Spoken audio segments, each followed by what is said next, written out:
ગુજરાતની રાજનીતિને લઈને અહીંયા સૌથી મોટા સમાચાર છે। દિલ્હીમાં બેઠકોનો દોર યથાવત છે। મુખ્યમંત્રીનો રવિ કૃષિ મહોત્સવનો કાર્યક્રમ પણ રદ કરવામાં આવ્યો છે। સીએમ સહિતના નેતાઓનું દિલ્હીમાં રાત્રિ રોકાણ, બેઠકમાં સંભવિત મંત્રીમંડળના વિસ્તરણ અંગે ચર્ચા કરવામાં આવી। સીએમ, પ્રદેશ પ્રમુખ અને સંગઠન મહામંત્રી ગઈકાલે દિલ્હી પ્રવાસે ગયા હતા। ત્યારે મહત્વની વાત છે કે 1 થી 2 દિવસની અંદર મંત્રીમંડળનું વિસ્તરણ થાય અને નવા મંત્રીઓના નામની જાહેરાત થાય તે શક્યતાઓ હાલ પ્રબળ બનતી જોવા મળી રહી છે। ગઈકાલે મોડી સાંજે 6:30 વાગ્યાની આસપાસ બેઠકની શરૂઆત થઈ હતી। બંધ બારણે આ બેઠક થઈ, જે મોડી રાત સુધી ચાલી। ભાજપ પ્રદેશ પ્રમુખ જગદીશ વિશ્વકર્મા આ બેઠકમાં ઉપસ્થિત રહ્યા હતા। સીએમ સહિતના નેતાઓ દ્વારા દિલ્હીમાં રાત્રે રોકાણ પણ કરવામાં આવ્યું। ત્યારે ગુજરાતની રાજનીતિને લઈને દિલ્હીમાં હાલ બેઠકોનો દોર યથાવત જોવા મળી રહ્યો છે।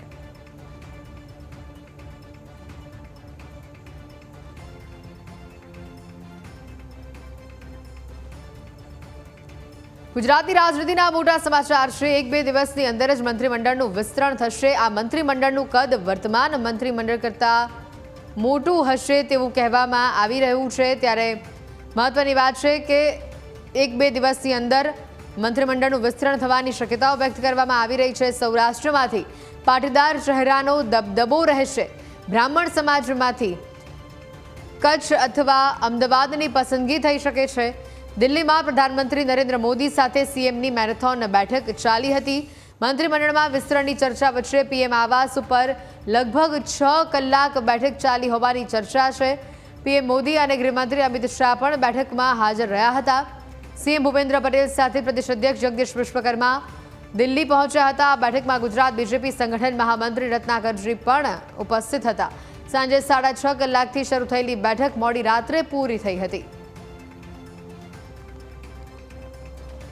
અને આજ અંગે વધુ માહિતી મેળવીશું। સંવાદદાતા જયેશ અમારી સાથે સીધા અહીંયા જોડાયા છે। જયેશ, મહત્વની વાત છે કે બેઠકોનો દોર ચાલી રહ્યો છે ને સંભવિત કહેવામાં આવી રહ્યું છે કે લગભગ 1 થી 2 દિવસની અંદર આ મંત્રીમંડળનું વિસ્તરણ થઈ જશે। શું લાગી રહ્યું છે? કોને સ્થાન મળશે, કોનું સ્થાન કપાશે? અને એવું પણ ક્યાંક જાણવા મળી રહ્યું છે કે આ વખતનું મંત્રીમંડળ છે જે મોટું હશે અત્યારે વર્તમાન મંત્રીમંડળ કરતાં।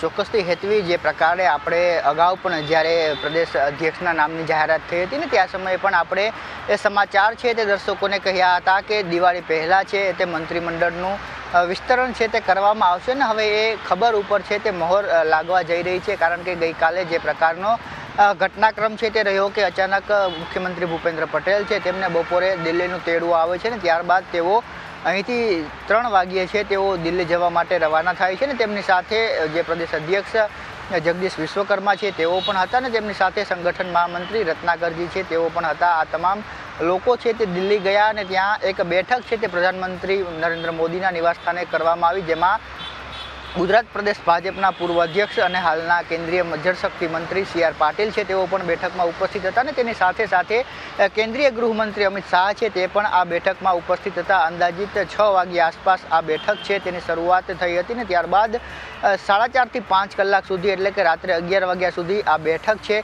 તે ચાલી હતી ને ત્યારબાદ તમામ નેતાઓ દિલ્હી જે પીએમ મોદીનું નિવાસસ્થાન છે ત્યાંથી બહાર છે તે નીકળ્યા હતા। ત્યારે મુખ્ય જે ચર્ચા છે તે એ બાબતે થઈ છે કે જે મંત્રીમંડળનું વિસ્તરણ થવાનું છે તેને લઈને ચર્ચા થઈ ને તેની સાથે સાથે જે સંગઠનની ટીમ બનાવવાની છે તે મુદ્દે પણ ચર્ચા કરવામાં આવી। કારણ કે જ્યારે મંત્રીમંડળનું વિસ્તરણ થતું હોય ત્યારે જે સમાજને પ્રતિનિધિત્વ આપવાની હોય છે, જે જ્ઞાતિઓને પ્રતિનિધિત્વ આપવાની વાત હોય છે, એ સમાજ, સરકાર અને સંગઠન બંનેમાં સમતલ રહે એ પ્રકારે છે તે ભાજપ હંમેશાથી ચાલતું રહ્યું છે ને જ્યારે પણ ભાજપમાં આ પ્રકારની નિમણૂકો અથવા તો નિયુક્તિઓ થતી હોય છે ત્યારે જાતિગત સમીકરણો છે તેને ધ્યાનમાં રાખવામાં આવતા હોય છે। એટલે જે નવું મંત્રીમંડળ આવવાનું છે તેમાં જમ્બો મંત્રીમંડળ છે તે જોવા મળવાનું છે। એટલે કે ભૂપેન્દ્ર પટેલ વન સરકારમાં જે મંત્રીમંડળ હતું 25 મંત્રીઓનું, એની આસપાસ છે તે આ મંત્રીમંડળની સંખ્યા રહી શકે છે। અત્યારે 17 જેટલા મંત્રીઓ છે તેમાંથી 7 થી 8 જેટલા અત્યારે જે ચાલુ મંત્રી છે તેમને ક્યાંક ને ક્યાંક ડ્રોપ કરવામાં આવે એ પ્રકારની શક્યતાઓ છે તે જોવા મળી રહી છે। તો નવા 9 થી 10 જેટલા મંત્રીઓ છે, જે ધારાસભ્યો છે તે મંત્રી પદના શપથ છે તે લઈ શકે છે ને ત્યારે આ 2 દિવસની અંદર આ ઘટનાક્રમ છે તેમાં અપડેટ જોવા મળવાનું છે। ત્યારે મહત્ત્વની વાત છે કે ટૂંકો સમયગાળો છે એવામાં જ્યારે તમારે મંત્રીમંડળ માટે વિસ્તરણ કરવાનું હોય ને શપથવિધિ કરવાની હોય છે તેના માટે જે રાજ્યપાલ છે રાજભવન છે તેને પણ તમારે જાણ કરવાની હોય છે। એટલે અત્યારે મુખ્યમંત્રી ભૂપેન્દ્ર પટેલ છે તેઓ દિલ્હીથી ગુજરાત આવવા માટે રવાના થઈ ચૂક્યા છે અને થોડી જ વારમાં તેઓ ગુજરાત ખાતે પહોંચવાના છે। ત્યારબાદ આમાં ડેવલપમેન્ટ છે તે જોવા મળી શકે છે, પરંતુ જે વિગતો આપણી પાસે આવી છે તે મુજબ ગઈકાલે જે 5 કલાક જેટલી બેઠક ચાલી તેમાં સંગઠન અને સરકારમાં જે ફેરબદલ કરવાના છે, જે નિમણૂકો કરવાની છે તેને લઈને ચર્ચા છે તે કરવામાં આવી છે। અને ચર્ચા એટલા માટે કરવામાં આવી છે કારણ કે પીએમ નરેન્દ્ર મોદીના નિવાસસ્થાને આ બેઠક મળી હતી ને એમાં કેન્દ્રીય ગૃહ અને સહકારિતા મંત્રી અમિત શાહ છે તેમની પણ સૂચક છે તે હાજરી જોવા મળી હતી। એટલે પણ જ્યારે પણ ગુજરાતના નિર્ણયો થતા હોય છે ત્યારે આ બંને મોટા નેતાઓ છે તેમને જે હાજરી છે તે જોવા મળતી હોય છે ને એ જ પ્રકારનો ઘટનાક્રમ ગઈકાલે પણ જોવા મળ્યો। ત્યારે CR પાટીલ છે કે જેઓ હાલમાં જ અધ્યક્ષ પદમાંથી મુક્ત થયા છે તેઓની પણ હાજરી રહેલી હતી। એટલે દક્ષિણ ગુજરાત, મધ્ય ગુજરાતથી લઈ સૌરાષ્ટ્ર સુધીના તમામ જે જાતિગત સમીકરણો છે તેમના નામો ઉપર ચર્ચા થઈ અને જે વિગતો મળી રહી છે તે મુજબ અંતિમ મહોર છે તે વિસ્તરણ ઉપર લાગી ચૂકી છે ને આગામી 2 થી 4 દિવસની અંદર આ વિસ્તરણ થઈ જાય એ પ્રકારની વિગતો છે તે આપણી પાસે આવી રહી છે। હેતવી બિલકુલ જયેશ, આપ જોડાયેલા રહેજો। આપણી સાથે ગાંધીનગરથી મલ્હાર પણ અહીંયા જોડાઈ ચૂક્યા છે। મલ્હાર, જે રીતે નામોની વાત કરીએ, તમામ લોકોના મનમાં અત્યારે એક જ સવાલ છે કે કોને પડતા મૂકવામાં આવશે, કોને રિપીટ કરવામાં આવશે, કોને નવું સ્થાન મળશે, યુવા ચહેરાને પ્રાધાન્ય આપવામાં આવશે કે જ્ઞાતિગત સમીકરણ, આ બધાને લઈને અત્યારે સમગ્ર ગુજરાતની જનતા અત્યારે અસમંજસમાં છે। તમામ ગુજરાતી જનતામાં પણ ચર્ચા ચાલી રહી છે। શું લાગી રહ્યું છે, કયા મુદ્દાઓને ધ્યાનમાં રાખીને, અને સાથે 2027 પણ નજીક છે એટલે આ બંને બાબતોને ધ્યાનમાં રાખીને કેવા મંત્રીઓને સ્થાન આપવામાં આવશે અને કોનું સ્થાન જશે?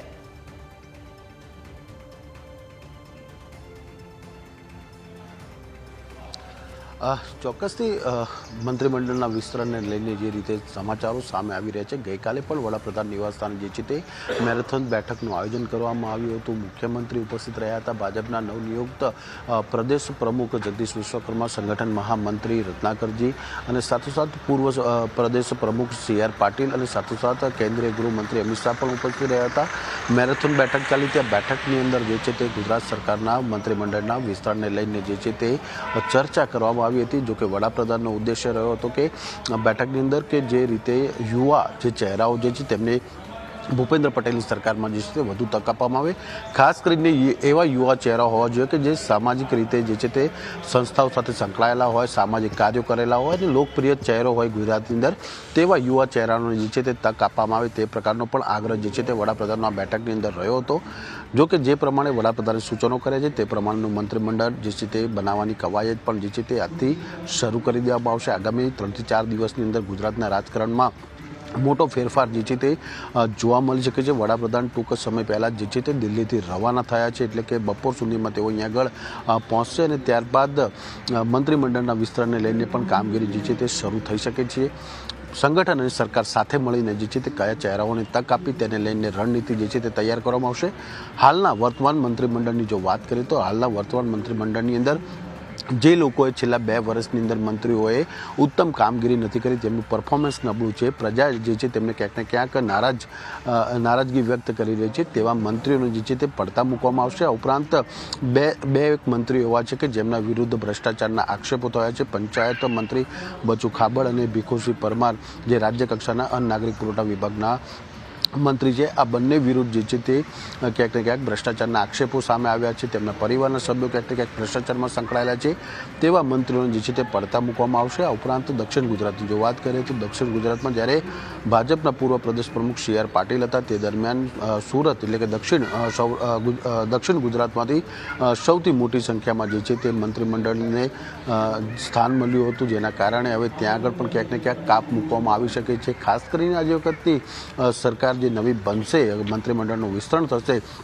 તો તેમાં સૌથી વધુ જે છે તે મંત્રીઓ સૌરાષ્ટ્ર પંથકના હોય તે પ્રકારની પણ વાત સામે આવી રહી છે. આ ઉપરાંત જે ભૂપેન્દ્ર પટેલની જો નવી સરકાર બને છે, એટલે કે વિસ્તરણ થયા બાદ જે નવી સરકાર બને છે, તેમાં ચોક્કસથી ક્યાંક ને ક્યાંક નાયબ મુખ્યમંત્રીની પણ જે છે તે દાવેદારી વ્યક્ત કરવામાં આવી શકે છે.